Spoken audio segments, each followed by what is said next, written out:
DJ did not take them to a tower. He did not take them to a laboratory with glass domes or humming crystals. He led them beyond the edge of town, past a line of dead shrubs and into a stretch of dusty, sun-baked ground that looked as though nothing had grown there in decades. In the center of it stood a rusted iron door. It lay flat against the earth, like the entrance to a forgotten cellar. The hinges were thick. The handle was heavier than necessary. No markings adorned it. Caleb blinked. This is it? DJ pushed his glasses up with one finger. Oh yes, subtlety is my aesthetic. He knelt down and pressed his palm against the metal. There was a low hum. The iron door unlocked with a heavy clunk and began to rise, revealing a steep metal staircase descending into shadow. After you, DJ said cheerfully. Joaquin went first. The air grew cooler as they descended. The metal stairs gave way to a polished platform lit by clean white strips embedded in the walls. The door sealed above them with a resonant thud. Welcome home, DJ, said a calm, warm voice from nowhere, everywhere at once. Caleb jumped. Hi, buddy, DJ replied casually. Guests. Guests detected, the voice continued. Initiating decontamination protocol. Before anyone could protest, a faint mist descended from the ceiling. It was cool and smelled faintly of citrus and ozone. Jihye instinctively reached for her amulet, but Raphael touched her arm lightly. It's fine, he muttered. Biological scans complete, Buddy continued. Welcome, visitors. Please proceed forward. Panels slid open silently, revealing corridors of glass and steel. They walked through spaces that looked impossibly advanced compared to the world above. Transparent screens flickered with shifting data, lights pulsed in quiet rhythm, the floor hummed faintly beneath their boots. Jihye felt as though she'd stepped into a different age.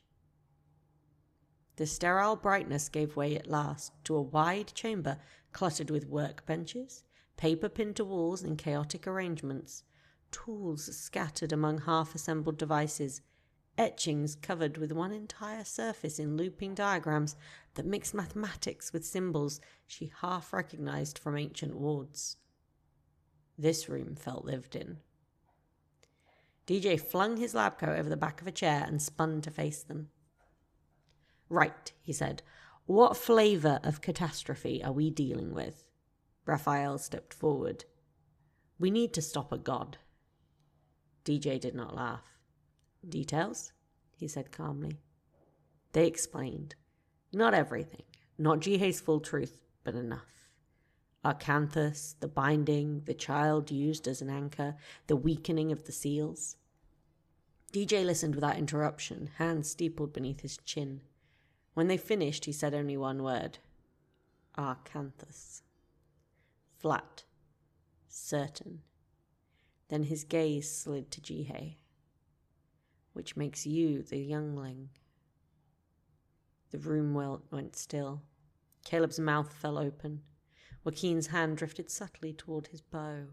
Estratrix's scale shimmered faintly in irritation. DJ giggled. I am the last line of defense for the planet, he reminded them lightly. You think I didn't know? Raphael recovered first. So you can help us? DJ paused. Perhaps, he said slowly. I didn't think it was possible. He pointed at Jihye. But with her, we might have a chance. Hope flickered dangerously in the room. Do you know how he was stopped before? Joaquin asked sharply. They relayed what little they had been told.